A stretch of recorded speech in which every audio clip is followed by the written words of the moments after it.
Good morning and welcome, everyone. Welcome on back. So, you may be noticing I'm in a very different place now. I am in an entirely new apartment. Really, I would call it a room. But more importantly, we're back. Took a long, long time, much longer than I had hoped to actually make this video. So, for that, I do apologize. There's not a whole lot I could have done to speed up the process. There was a ton that had to go and get done until I could get to this stage, just for starters. So obviously, I moved. That required packing up everything, moving it to a new place, setting up rent, setting up internet.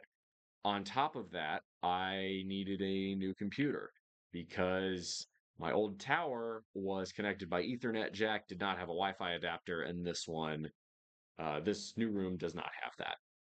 So I needed something with Wi-Fi, which is fine. I ended up upgrading, did pretty well on that one, and we'll get into that in a minute. But this video is going to be about the pros and cons of moving and why minimalism is a really good idea. Y'all have heard me talk about this at length before, and we're not gonna go super deep into this. It's not gonna be the world's longest video. It's gonna be somewhat more concise. But I also want to talk a little bit before I dive into that about the new formats. So it makes more sense for me to try and produce regular YouTube videos instead of doing everything live. Not that I can't do it, but that the audience numbers are pretty low anyway, so I might as well make videos where I can record it. Maybe as time goes along, I can make a few edits. So that's where we're going to go with this. Consultations are still going to remain largely the same. If you want a consultation, write to me at askbullmuscle@gmail.com. You're also noticing, the chat's gone, the little scroll up top is gone. We'll get that fixed in due time. This one is again, mostly a test of the new format. So don't worry about that. This is going to be a fairly minimalistic video, but considering the topic, that's an okay thing to have. So, why did I move? Well, the first reason of the several was that, grab a little water. It was that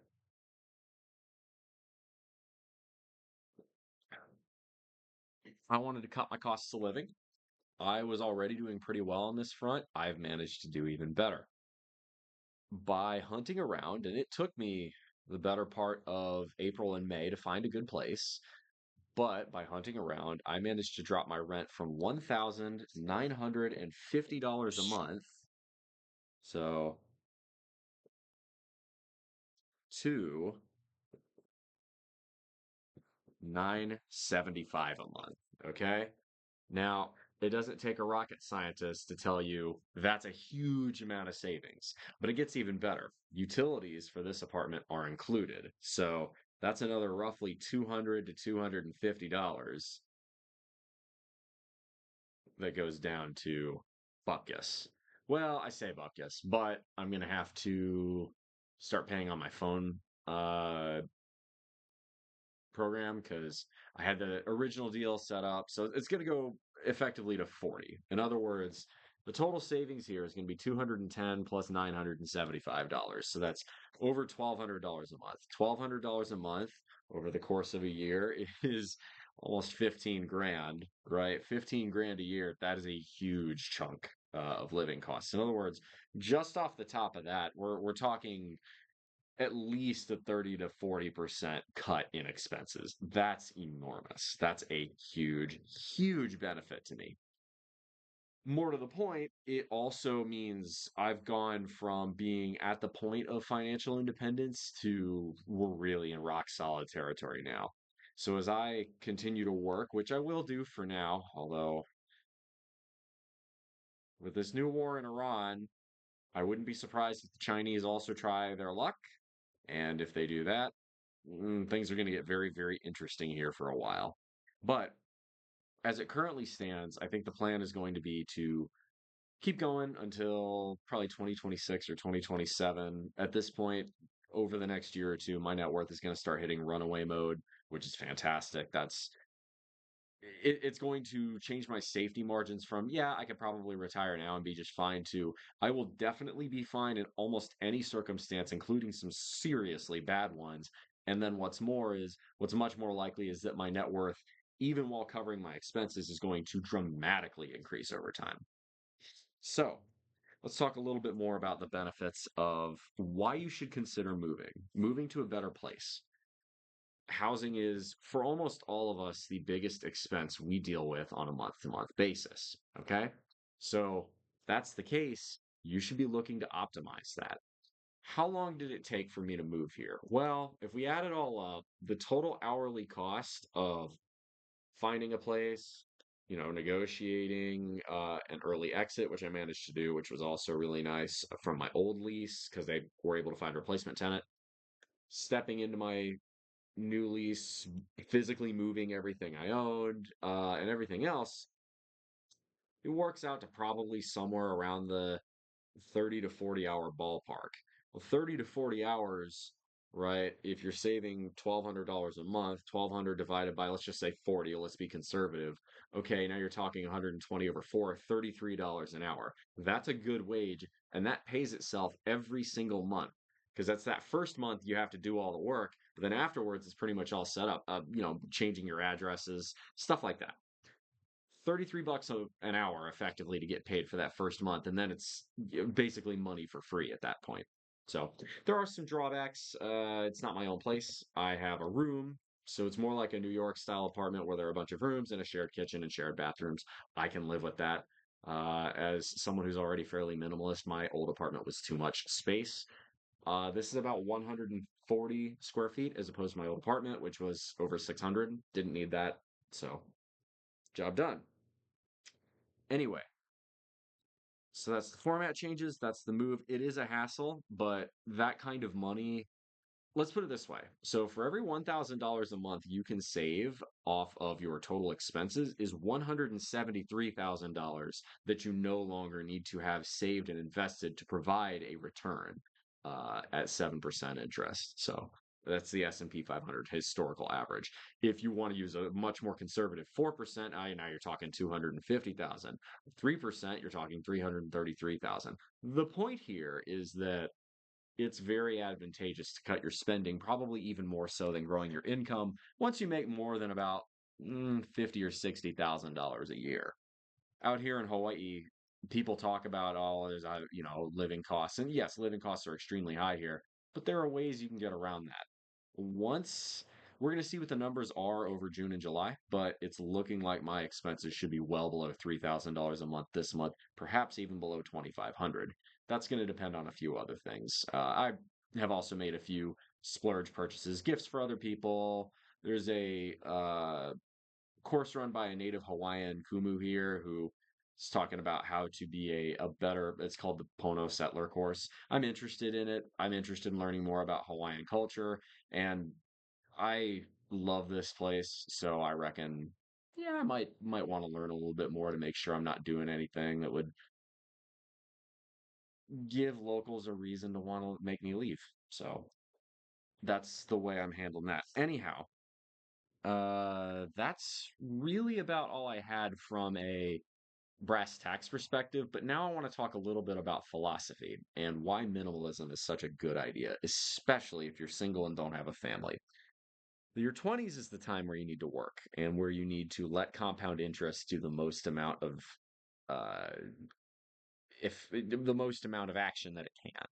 So what does that mean? Well, it means you want to cut your expenses very, very strongly, and you want to save as much as you can in your 20s because every dollar you save in your 20s will have substantially more value to you than the dollars you save in your 30s, 40s, and 50s because it has much more time to compound.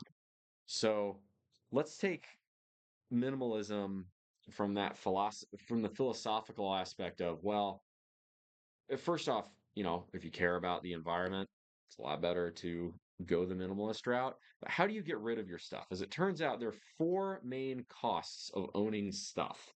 So we're going to talk about that if this marker will behave.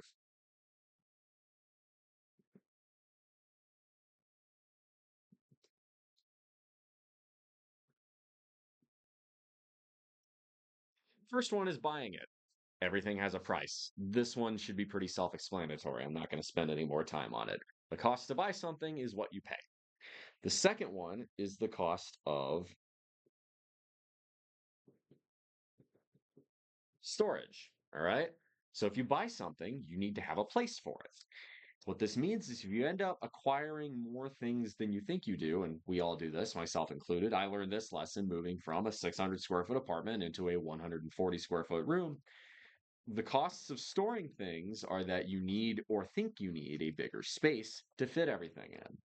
One of these costs of storing is I went out and bought a couple bed risers to have more space underneath my bed to where I can store more things, more of the stuff that I had from my previous residence. Now, I've managed to get around a lot of this problem by selling a lot of what I used to own on Craigslist and on Facebook Marketplace.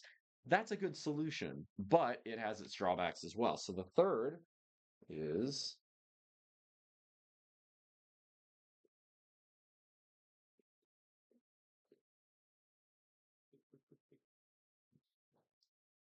maintenance. See, there we go. Maintenance.